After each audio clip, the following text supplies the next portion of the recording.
പൊതുവെ വെക്കേഷൻ ആവുമ്പോൾ കുട്ടികൾക്ക് പഠനവുമായി ബന്ധപ്പെട്ട പ്രവർത്തനം ഒരു അധ്യാപകൻ കൊടുക്കുമ്പോൾ അവർക്കതിലൊരു നിർബന്ധാവസ്ഥ ഉണ്ടാകുമ്പോൾ അവരെ ഒരു വെക്കേഷനിലും അവരെ ഇടങ്ങാറാക്കണ്ട എന്ന് വിചാരിച്ചാണ് ഒരു മെയ് പകുതിക്ക് ശേഷം അങ്ങനെ ഒരു കാര്യമൊക്കെ നിർദ്ദേശിക്കാന്നാണ് ഞാൻ വിചാരിച്ചിരുന്നത്. പക്ഷെ മെയ് മാസത്തിലേക്ക് കടക്കുന്നതിന് മുമ്പ് തന്നെ ആ കാര്യം ചെയ്യാൻ യഥാർത്ഥത്തിൽ പ്രേരിപ്പിച്ചത് ആ രക്ഷിതാവായിരുന്നു.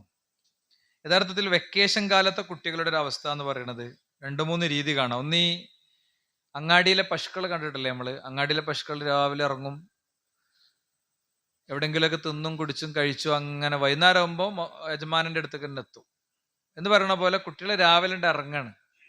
അങ്ങനെ കറങ്ങിത്തിരിഞ്ഞ് ഓവാലത്തും ഇരുന്ന്, റബ്ബർ തോട്ടത്തിലിരുന്ന്, അപ്പുറത്തിരുന്ന് ഇപ്പുറത്തിരുന്ന്, ഇതിൻ്റെ ഇടയിൽ നിസ്കാരമല്ല, കുളി മര്യാദയ്ക്കില്ല, അങ്ങനെ കറങ്ങിത്തിരിഞ്ഞ് അവസാനം വൈകുന്നേരം ആകുമ്പോഴത്തേന് പെരേക്കെത്തും. അതാണ് മഹാഭൂരിപക്ഷം വരുന്ന സമുദായത്തിലെ അംഗങ്ങളുടെ മക്കളുടെ അവസ്ഥ. രണ്ടാമത്തത്, ഒരു ജയിലിനേക്കാൾ പീഡനാവസ്ഥ അനുഭവിക്കുന്ന വീടുകളുണ്ട്. കുട്ടിക്ക് അങ്ങോട്ടും ഇറങ്ങാൻ വയ്യ, ഇങ്ങോട്ടും ഇറങ്ങാൻ വയ്യ. വെക്കേഷനായിട്ട് പോലും കുട്ടിക്കൊരു സ്വാതന്ത്ര്യം അല്ലാത്ത, ട്യൂഷൻ ക്ലാസ്സിന്റെ മേലെ ട്യൂഷൻ ക്ലാസ്സും പഠനത്തിന്റെ മേലെ പഠനവും, ബാക്കിയുള്ള സമയത്ത് പ്രായമായ വല്യപ്പിയും വല്യമ്മയും ഉമ്മയും ബാപ്പിയും എല്ലാവരും കൂടി നിയന്ത്രിച്ച് കൊല്ലണ മാതിരത്തൊരു അവസ്ഥ ഉണ്ടാകും. മൂന്നാമത്തത്, കൃത്യമായൊരു പ്ലാനിങ്ങോടുകൂടെ രക്ഷിതാവ് ഒരു രീതി ഉണ്ടാക്കിയിട്ടുണ്ടാകും. അത് പറഞ്ഞാൽ വളരെ തുച്ഛം മാത്രമേ ഉണ്ടാകുള്ളൂ. ഈ പ്ലാനിങ് ഒക്കെ ഉണ്ടാക്കാൻ പറ്റുന്നവരും അത്തരം കാര്യങ്ങളിൽ വൻ പരാജയമാണ്. അതുകൊണ്ട് നമ്മൾ കുട്ടികളുടെ കാര്യത്തിൽ ഈ വെക്കേഷൻ കാലത്ത് പ്രത്യേകിച്ച് ശ്രദ്ധിക്കേണ്ട ചില കാര്യങ്ങളാണ് ഇന്നത്തെ ഖുതുബയിൽ പറയാൻ ഉദ്ദേശിക്കുന്നത്. കഴിഞ്ഞ 2-3 ആഴ്ച മുമ്പ് നമ്മൾ പറയേണ്ടതാണ്, പക്ഷെ അതിലേറെ പ്രധാനമുള്ള ചില വിഷയങ്ങൾ വന്നതുകൊണ്ട് അതിങ്ങനെ മാറ്റി മാറ്റി വെച്ച് ഇതുവരെ എത്തിയതാണ്. അതിൽ ഒന്നാമത്തെ കാര്യം എന്താണെന്ന് വെച്ച് കഴിഞ്ഞാൽ, നമ്മൾ ഏത് കാലത്തും മനസ്സിൽ ഉറപ്പിക്കേണ്ട അടിസ്ഥാനപരമായൊരു പോയിന്റാണ് ഞാൻ ആദ്യം പറയുന്നത്. ഒന്നാമത്തെ കാര്യമായിട്ട് പറയുന്നത്, മക്കളെ നന്നാക്കുന്നതിലും നശിപ്പിക്കുന്നതിലും രക്ഷിതാക്കൾക്ക് കൃത്യമായ റോളുണ്ട്. മക്കളെ നന്നാക്കുന്നതിലും നശിപ്പിക്കുന്നതിലും. ഒരാൾ മദ്യപാനിയായി, ഒരാൾ കൊലപാതകയായി, ഒരാൾ നിസ്കരിക്കാത്ത ആളായി, ഒരാൾ നിരീശ്വരവാദിയായി, ഇതിൻ്റെയൊക്കെ ചെറിയൊരു ഓഹരി ഏതെങ്കിലും ഒരു അർത്ഥത്തിൽ രക്ഷിതാവിന് ഉത്തരവാദിത്തമുണ്ട്. ഇത് സൈക്കോളജിസ്റ്റ് പറയണതും മനഃശാസ്ത്രജ്ഞൻ പറയണതും മാത്രമൊന്നുമല്ല. അള്ളാഹുവിന്റെ റസൂൽ സല്ലല്ലാഹു അലൈഹി വസല്ലം തങ്ങൾ തന്നെ പറഞ്ഞിട്ടുണ്ട്, കുല്ലു മൗലൂദിൻ യൂലദു അലൽ ഫിത്ര ഫഅബവാഹു യുഹവ്വിദാനിഹി ഔ യുനസ്സറാനിഹി ഔ യുമജ്ജിസാനിഹി. എല്ലാ കുഞ്ഞുങ്ങളും ജനിക്കുന്നത് ശുദ്ധ പ്രകൃതിയിലാണ്. പിന്നെ ഫഅബവാഹു, പിന്നെ അവന്റെ മാതാപിതാക്കളാണ്, യുഹവ്വിദാനിഹി, അവനെ യഹൂദിയാക്കുന്നത്, ഔ യുനസ്സറാനിഹി, അവൻ നസറാനി ക്രിസ്ത്യാനിയാക്കുന്നത്, ഔ യുമജ്ജിസാനിഹി, അവനെ അഗ്നി ആരാധകരായ മജൂസിയാക്കുന്നത്. അപ്പോ തൗഹീദുള്ള മുസ്ലിമായ മാതാപിതാക്കളുടെ കയ്യിൽ കിട്ടുമ്പോൾ ചെറിയ പ്രായത്തിൽ തന്നെ ആ തൊട്ടിലാട്ടുമ്പോഴുള്ള താരാട്ടുപാട്ട് തൊട്ട് അവനെ കണ്ടും കാണിച്ചും പഠിപ്പിച്ചും അവനെ ഇങ്ങനെ മുസ്ലിമാക്കുന്നു. ഒരാൾക്ക് ക്രിസ്ത്യൻ ദമ്പതികൾക്ക് ജനിച്ച ആളെ കുരിശു വരച്ച് കാണിച്ചവനെ ക്രിസ്ത്യാനിയാക്കുന്നു. അഗ്നിക്ക് മുന്നിൽ നിർത്തി കൈകൂപ്പി നിർത്തി അവനെ യഹൂദിയാക്കുന്നു. ഇതിലൊരു അസലുണ്ട്. ഒരു കുട്ടി രൂപപ്പെടുന്നിടത്ത് അവന്റെ സ്വഭാവം, പ്രകൃതം, രീതി ഒക്കെ നിശ്ചയിക്കുന്നിടത്ത് മാതാപിതാക്കൾക്ക് വലിയ റോളുണ്ട് എന്നൊരു കാര്യം, ഒരു തത്വം നമ്മൾ ഇതിൽ നിന്ന് പഠിക്കുന്നുണ്ട്. പലപ്പോഴും ഈ നാശാക്കൽ എങ്ങനെയാണ്? പല രീതിയിൽ കുറേ കാര്യങ്ങൾ നമുക്ക് പറയാൻ പറ്റും. അതിലൂന്നിയിട്ടല്ല നമ്മുടെ ഇന്നത്തെ സംസാരം. പക്ഷേ ഞാനത് പറഞ്ഞു പോകാം. അതിലൊന്ന് ശാപപ്രാർത്ഥനകളാണ്. നമ്മളെ കുട്ടികളെങ്ങനെ കൈ ഇങ്ങനെ പിടിച്ചിട്ട് അള്ളാഹുവേ എൻ്റെ മോനെ നശിപ്പിക്കണേന്നൊന്നും ഒരു വാപ്പി ഒരുമ്മയും പ്രാർത്ഥിക്കൂല. പക്ഷേ കുട്ടികൾ ചെയ്തു കൂട്ടുന്ന കുറേ കാര്യങ്ങൾക്കിടയിൽ മനസ്സും അടുത്തിട്ട് ചിലപ്പോൾ നന്നാവൂല നീ എന്നൊക്കെ പറഞ്ഞു പോകും, അല്ലേ? മഹാനായ ഇമാം ഗസാലി റഹിമഹുല്ല, അദ്ദേഹത്തിന്റെ അടുത്ത് അന്ന റജുലൻ ജാഅ ഇല അബ്ദുല്ലാഹി ബിൻ മുബാറക് റഹിമഹുല്ലന്റെ അടുത്ത് വന്ന ഒരാളെ കുറിച്ച് ഇമാം ഗസാലി റഹിമഹുല്ല കോട്ട് ചെയ്യുന്നുണ്ട്. എന്താണ്? യഷ്കൂഹു ഉഖൂഖ ഇബ്നിഹി, മകന്റെ ദ്രോഹങ്ങളെ കുറിച്ചാണ് പറഞ്ഞത്. അങ്ങനെയുണ്ട്, ഉഖൂഖുൽ വാലിദൈൻ, മാതാപിതാക്കളെ ദ്രോഹിക്കൽ. ഇത് റബ്ബ് പൊറുക്കാത്ത പാപങ്ങളിൽ പഠിപ്പിച്ചതാണ്. പ്രത്യേകം കരഞ്ഞ് സുജൂദിൽ വീണ് പ്രാർത്ഥിച്ചിട്ടില്ലെങ്കിൽ മാതാപിതാക്കളെ ദ്രോഹിക്കുന്ന വ്യക്തിക്ക് പുറത്തു കിട്ടൂല എന്നാണ്. ആ ദ്രോഹം വാക്കുകൊണ്ടുണ്ടാകും, ചിലപ്പോൾ മൗനായിരിക്കും. കാര്യമായിട്ട് വാപ്പിയമ്മയും ഒരു കാര്യം പറയുമ്പോൾ ആ കാര്യത്തിന്റെ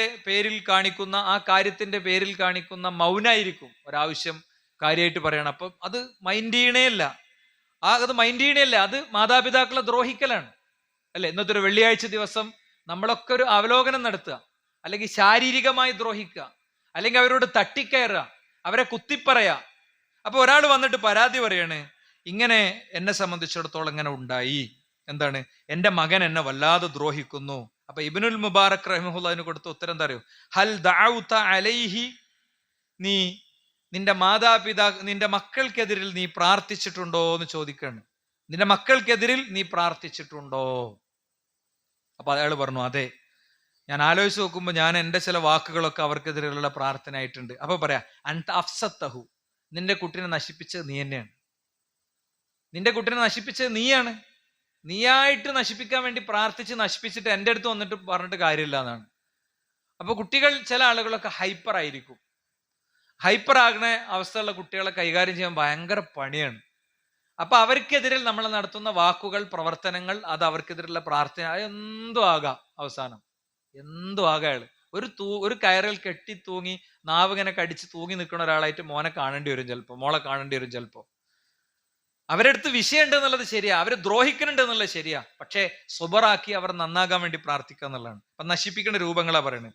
2, മക്കൾക്ക് നൽകേണ്ടുന്ന ചില സാമ്പത്തിക പിന്തുണകളും കാര്യങ്ങളൊക്കെ ഉണ്ടാകും. അല്ലെങ്കിൽ ചില അവിടെ പിശുക്കും, വസ്ത്രത്തൊടുക്കണോടത്ത്. അപ്പൊ ഈ മാപ്പാനോടൊരു എതിർവികാരം ഉണ്ടാകും. മക്കളെടുത്ത് ഈ വിഷയത്തിലൊക്കെയുള്ള അമിതത്വങ്ങൾ ഉണ്ടാകും. അതൊക്കെ എഡിറ്റ് ചെയ്യണം, അതിൽ യാതൊരു സംശയമല്ല. എടുക്കുമ്പോ ബ്രാൻഡഡ് തന്നെ വേണം, ഫ്രണ്ട്സ് എടുത്ത് തന്നെ വേണം, ഇങ്ങനെയൊക്കെ ഉണ്ടാവും. അതൊക്കെ നമ്മൾ എഡിറ്റ് ചെയ്ത് ചിട്ടപ്പെടുത്തി കുട്ടികളെ ശരിയാക്കി കൊണ്ടുവരിക എന്നുള്ളത് വളരെ പ്രധാനപ്പെട്ട ഒരു കാര്യമാണ്. അല്ലെങ്കിൽ വാങ്ങണ വസ്ത്രത്തിൽ, പെൺകുട്ടികളൊക്കെ ആണെങ്കിൽ അവരുടെ ശരീരത്തിന്റെ വടിവ് വ്യക്തമാകുന്ന വസ്ത്രം വാപ്പ് വാങ്ങിക്കൊടുക്കുമ്പോൾ ആ കുട്ടിനെ നശിപ്പിക്കുകയാണ്. കുട്ടി ന്യായം പറയും, ആ കുട്ടി പറയുന്ന ന്യായങ്ങളുടെ ഇസ്ലാം പരിശോധിക്കണം. നല്ല ജീൻസും ടീഷർട്ടും വസ്ത്രം മറഞ്ഞാൽ പോരെ, എന്റെ ശരീരം എവിടെയെങ്കിലും കാണുന്നുണ്ടോ? അവിടെ വേറൊരു മസലയും കൂടി ഉണ്ട്. പുരുഷൻ സ്ത്രീയുടേത് ധരിക്കരുത്, സ്ത്രീ പുരുഷൻ്റെത് ധരിക്കരുത്. അതും കൂടി അസ്ലിലുള്ള മസലയാണ്. അപ്പൊ അങ്ങനത്തത് മക്കൾക്ക് പറഞ്ഞ് മനസ്സിലാക്കി കൊടുക്കണം. മറ്റൊരു കാര്യം, ചില മക്കൾക്ക് മാത്രം സ്നേഹം കൊടുക്കുക. വാപ്പയമ്മ അങ്ങനെ സ്നേഹം, എല്ലാവരോടും സ്നേഹം ഉണ്ടാകും, പക്ഷെ പ്രകടിപ്പിക്കണോടത്ത് ചില വ്യത്യാസങ്ങൾ. ആകെയുള്ള ഒരു ആൺകുട്ടിയാണ്, ഭയങ്കരമായിട്ട് നമ്മൾ കൊഞ്ചും. അപ്പോഴായിരിക്കും ബാക്കി കുട്ടികളൊക്കെ ഇങ്ങനെ നോക്കി ഉള്ളിലൊരു ചെറിയ വികാരം ഉണ്ടാവും. യൂസുഫ് അലൈഹി ഇസ്ലാമയെ കിണറ്റിൽ കൊണ്ടുപോയി ഇടുന്ന സംഭവം എന്തിനാണ് ഇസ്ലാമിക ചരിത്രം ഉദ്ധരിച്ചത്? ഒരു കുഞ്ഞിനെ കൊണ്ടേ സഹോദരങ്ങൾ കിണറ്റിലിട്ട സംഭവം എന്തിനാ ഉദ്ധരിച്ചത്? അതിൽ നിന്ന് വാപ്പാക്കും ഉമ്മാക്കും കുടുംബക്കാർക്കും ഒരുപാട് പാഠമുണ്ട്. പ്രത്യേകമായ പരിഗണന മകന് കൊടുക്കുന്നു എന്ന തോന്നൽ മക്കൾക്ക് ഉണ്ടായതാണ് അതിന്റെ കാരണം. മനസ്സിലായില്ലേ? അപ്പോ മക്കളോട് ചിലപ്പോ മാനുഷികമായ ചില, അവന് രോഗിയാണ്, അവൻ ഇങ്ങനെ സാഹചര്യമുണ്ട്, അവനാണ് ഈ വീടിന്റെ ലോഡ് മുഴുവൻ ഏറ്റുന്നത്, അല്ലെങ്കിൽ അവൾ ആകെ ഒരു പെൺകുട്ടിയാണ്, അവൾക്ക് ഇങ്ങനെ ചെറുപ്പത്തിലൊരു ഇതുണ്ടായിരുന്നു, ഇങ്ങനെയുള്ള ചില സംഗതികളൊക്കെ ഉണ്ടാകും. പക്ഷെ അത് വളരെ ശ്രദ്ധിച്ചു വേണം ചെയ്യാൻ. പിന്നെ ആൺകുട്ടികൾക്ക് പ്രത്യേക പരിഗണന കൊടുക്കുക, മതം പഠിപ്പിക്കാതിരിക്കുക, ദീന് പഠിപ്പിക്കൂല. വിദ്യാഭ്യാസ കാര്യത്തിൽ ഭയങ്കര ശ്രദ്ധയായിരിക്കും, ട്യൂഷന്റെ മേലൊക്കെ ഉണ്ടാവും. പക്ഷെ ഈ കുട്ടിക്ക് അസ്ലിയായ ഒന്നും കൊടുക്കാതെ നിരായുധനായിട്ട് ഇവനെ ക്യാമ്പസിലേക്ക് വിടും. ക്യാമ്പസ് എന്ന് പറഞ്ഞാൽ എന്താണ് എന്ന് മനസ്സിലായ ചിലപ്പോ പഠിക്കാൻ തന്നെ വിടൂല ചില രക്ഷിതാക്കള്.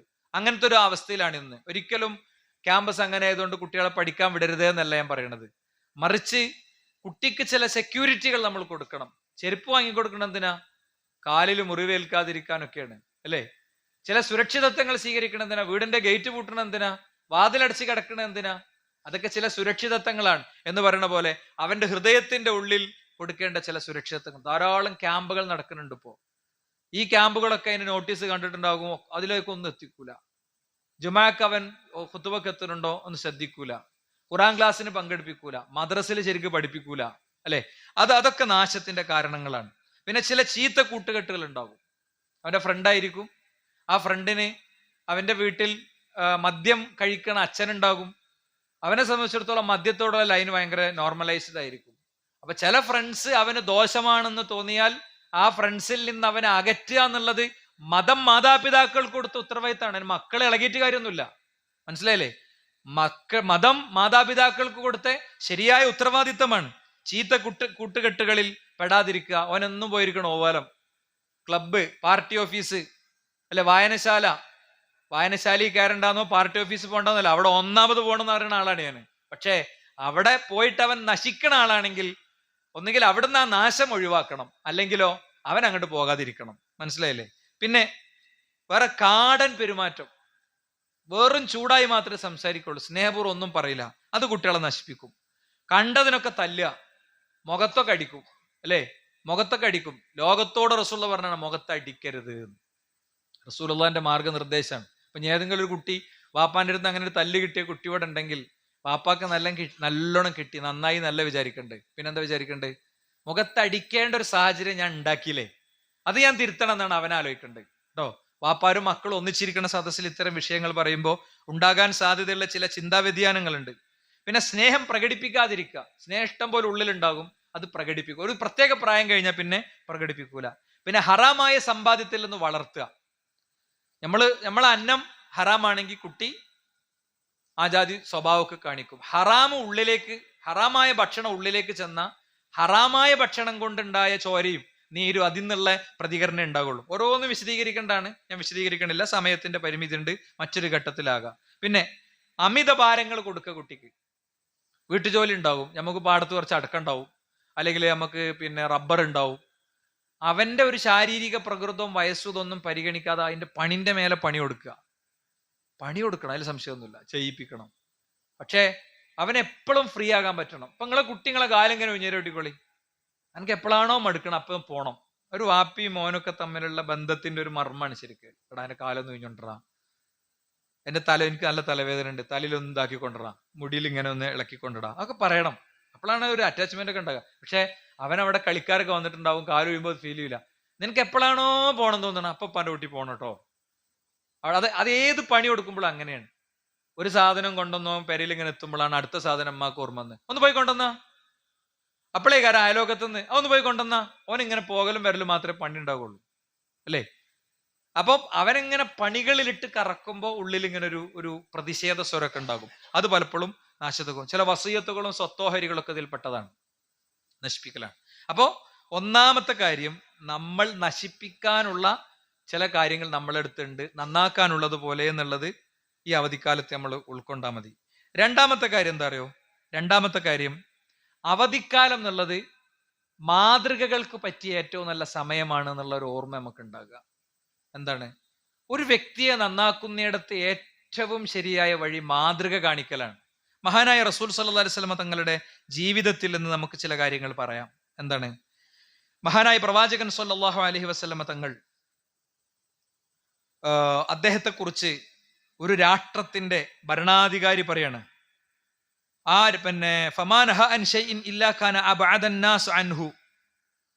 പ്രവാചകൻ എന്തെങ്കിലും ഒന്ന് വിലക്കിയാൽ ആ വിലക്കിയതിൽ നിന്ന് ഏറ്റവും വിട്ടു നിൽക്കുന്നത് പ്രവാചകനായിരിക്കും. ഇന്നത് ചെയ്യരുത് എന്ന് സമൂഹത്തോട് പറഞ്ഞാൽ ഏറ്റവും വിട്ടു നിൽക്കുന്നത് പ്രവാചകനായിരിക്കും. വമാ അമറ ബിശൈഇൻ ഇല്ലാ വകാന അസ്റഅ അന്നാസ് ഇലൽ ഖിയാമി ബിഹി. വല്ലതും ജനങ്ങളോട് ചെയ്യാൻ പറഞ്ഞാൽ അത് ഏറ്റവും ആദ്യം ചെയ്യുന്നത് അദ്ദേഹമായിരിക്കും. ലിദാലിക അസറൽ ഖുലൂബ ബി ലഹ്ലിഹി ഖബ്ല ലഫ്ലിഹി വഹാദൽ ജുന്ദിയു മലികു അമ്മാൻ യഷ്ഹദു ബിദാലിക്. അമ്മാൻ എന്ന രാഷ്ട്രത്തിന്റെ ഭരണാധികാരി അത് സാക്ഷ്യപ്പെടുത്തിക്കൊണ്ട് പറയാണ്, യദഉ ഇലൽ ഇസ്ലാം, അദ്ദേഹത്തെ ഇസ്ലാമിലേക്ക് ക്ഷണിക്കുമ്പോൾ അത് ക്ഷണിക്കാൻ ചെന്ന സൈനികൻ പറയാണ്, ലാ യഉമുറു ബിഖൈരിൻ ഇല്ലാ കാന അവ്വല ആഖിദിൻ ബിഹി, ആദ്യം കൽപ്പിക്കുന്ന കാര്യം സ്വീകരിക്കുന്ന ആളാണ്. വഅന്നഹു യഗ്ലിബു ഫലാ യുബ്തിർ വയുഗ്ലബു ഫലാ യൽജർ. എന്താണ്? പ്രവാചകനെതിരെ ഒരു സൈന്യം വന്നാൽ അദ്ദേഹം ധൈര്യം കാണിക്കും. അതേപോലെ തന്നെ അദ്ദേഹത്തിന് എന്തെങ്കിലും പരാജയങ്ങൾ വന്നാൽ അതിൽ അദ്ദേഹത്തിന് ഒരിക്കലും മടുപ്പ് ഉണ്ടാവുകയില്ല. വയഫ്തി ബില്ലഹിദ് വയുൻജിസ്, വാക്കുകൾ പ്രവാചകൻ ശരിക്ക് പാലിക്കും. പിന്നെ അതൊക്കെയാണ് കേട്ടപ്പോ അമ്മാൻ എന്ന് പറയുന്ന രാജ്യത്തിന്റെ ഭരണാധികാരി പറയാ, അഷ്ഹദു അന്നഹു നബി, അദ്ദേഹം നബിയാണ് എന്ന് ഞാൻ ഇതാ പറയുന്നു. അപ്പോ ഒരു രാഷ്ട്ര തലവൻ ഇസ്ലാം സ്വീകരിക്കാനുള്ള കാരണം എന്താ? പ്രവാചകന്റെ മാതൃകാ ജീവിതം മുന്നിൽ വെച്ചുകൊണ്ടാണ്. അപ്പൊ കുട്ടികളെ നന്നാക്കുന്നിടത്ത്, വ്യക്തികളെ മാറ്റുന്നിടത്ത് ഏറ്റവും ശരിയായ തത്വം എന്താണ്? നമ്മൾ ശരിയാകുക എന്നുള്ളതാണ്, മാതൃക കാണിക്കുക എന്നുള്ളതാണ്. നോക്കൂ, നമ്മൾ നേരത്തെയും പഠിച്ചൊരു ഹദീസ് ഉണ്ട്. പ്രവാചകൻ ആദ്യമായി ഉംറ ചെയ്യാൻ വേണ്ടി പുറപ്പെട്ടു. ഉംറ യാത്രയിൽ വഴിയിൽ വെച്ച് ഹുദൈബിയ സന്ധിയിൽ കരാറുണ്ടായി. കരാറ് പ്രകാരം കരാറൊക്കെ പ്രത്യക്ഷത്തിൽ എതിരാണ്. ഞാനത് വിശദീകരിക്കണില്ല, നേരത്തെ നമ്മൾ പഠിച്ചതാണ്. പ്രത്യക്ഷത്തിൽ എല്ലാ കാര്യവും എതിരാണ്. അപ്പൊ പ്രവാചകൻ എല്ലാവരോടും പറഞ്ഞു, എല്ലാവരും ബലിമൃഗത്തെ അറുത്ത് മുടിയെടുത്ത് ഉംറയിൽ നിന്ന് വിരമിക്കണം. ഒരാളും അനങ്ങിയില്ല. ഫവല്ലാഹി മാ ഖാമ മിൻഹും റജുലുൻ, ഒരാൾ പോലും അറുത്തില്ല, ഒരാൾ പോലും മുടിയെടുത്തില്ല. എന്താ ചെയ്തത്? പ്രവാചകൻ സല്ലല്ലാഹു അലൈഹി വസല്ലമ തങ്ങൾ 3 വട്ടം ആവർത്തിച്ചു, ആരും അനങ്ങിയില്ല. നേരെ പ്രവാചകൻ ഭാര്യന്റെ അടുത്തേക്ക് ചെന്നു, വിഷമം പറഞ്ഞു. അപ്പൊ അവര് തിരിച്ചു പറഞ്ഞ എന്താ അറിയോ? ലാ തുകല്ലിമ അഹദൻ മിൻഹും കലിമതൻ ഹത്താ തൻഹറ ബുദ്നക വതദഉ വതദഉ ഹാലിഖക ഫയഹ്ലിഖക. നബിയെ, ഇനി നിങ്ങൾ നിങ്ങളുടെ മുടിയെടുക്കുന്ന ആളെ വിളിച്ച് മുടിയെടുപ്പിച്ച് നിങ്ങളുടെ ഒട്ടകത്തെ അറുക്കുന്നത് വരെ ഈ കാര്യങ്ങൾ പറയരുത്. നിങ്ങളത് ചെയ്തു നോക്ക്, എല്ലാവരും ചെയ്യും. പ്രവാചകൻ നേരെ തന്റെ ഒട്ടകത്തെ എടുത്തു, അറുത്തു. മുടിയെടുക്കുന്ന ആളോട് വന്ന് മുടിയെടുക്കാൻ പറഞ്ഞു. അതാ 100 കണക്കിന് ആളുകൾ ഒന്നിച്ച്. അപ്പൊ പറയൽ കൊണ്ട് ഉണ്ടാകാത്ത സ്വാധീനം പ്രവർത്തനം കൊണ്ട് അവിടെ ഉണ്ടായി. ഞാൻ പറയണത്, ഈ വേനൽക്കാലത്ത്, ഈ അവധിക്കാലത്ത് ഈ 2 ഹദീസും മനസ്സിൽ വെച്ചിട്ട് നമ്മൾ നോക്കണം. എന്താ നോക്കേണ്ടത്? നമ്മുടെ മക്കളെ ശരിയാവിധം അവർക്ക് മാതൃക കൈ കാണിച്ചു കൊടുക്കണം. നിസ്കാരം അവർക്ക് തീരെ ചിട്ടല്ല എന്നല്ലേ നമ്മളെ പരാതി. നമ്മൾ അവരെയും കൊണ്ട് പള്ളിയിൽ ജമാഅത്തിന് പങ്കെടുക്കണം. നമ്മളെ ഒരു റമദാനോട് കൂടെ സൊഫ് കയറിയ കുറെ ആൾക്കാരുണ്ട്. അൽഹംദുലില്ലാ, ഇപ്പോഴും സൊഫിലുണ്ട്. അത് തുടരണം. അതിലേക്ക് നമ്മളെ മക്കളെയും കൂടി കൂട്ടണം. അതിലേക്ക് പലരും എത്തിയിട്ടില്ല ഇപ്പോഴും. അവർക്ക് അവരുടേതായ ന്യായം ഉണ്ടാവും. നിങ്ങൾ പറയണ ഒരു ന്യായം പരലോകത്ത് പടച്ചോന്റെ അടുത്ത് പടച്ചോന്റെ കോടതി പറയാൻ പറ്റിയതല്ല. നിങ്ങളെ കുട്ടി ഗൾഫിലാണ്, വിളിക്കുമ്പോ എല്ലാ വിശേഷവും ചോദിക്കും. പനിയുണ്ട്, ജലദോഷം ഉണ്ടെന്നൊക്കെ നമുക്ക് ബേജാറാവും. എന്താടാ എങ്ങനെയെന്നൊക്കെ ചോദിക്കും. മനസ്സ് നിസ്കരിക്കല്ലേ നേരത്തിന്? ചോദിക്കണം നമ്മൾ. അത് ചോദിച്ചില്ലെങ്കിൽ പരലോകത്ത് വിചാരണ ചെയ്യപ്പെടും. നിങ്ങളെ മോന് കല്യാണം കഴിച്ച ആളാണെങ്കിലും കുട്ടികളുള്ള ആളാണെങ്കിലും പേരക്കുട്ടിയുള്ള ആളാണെങ്കിലും.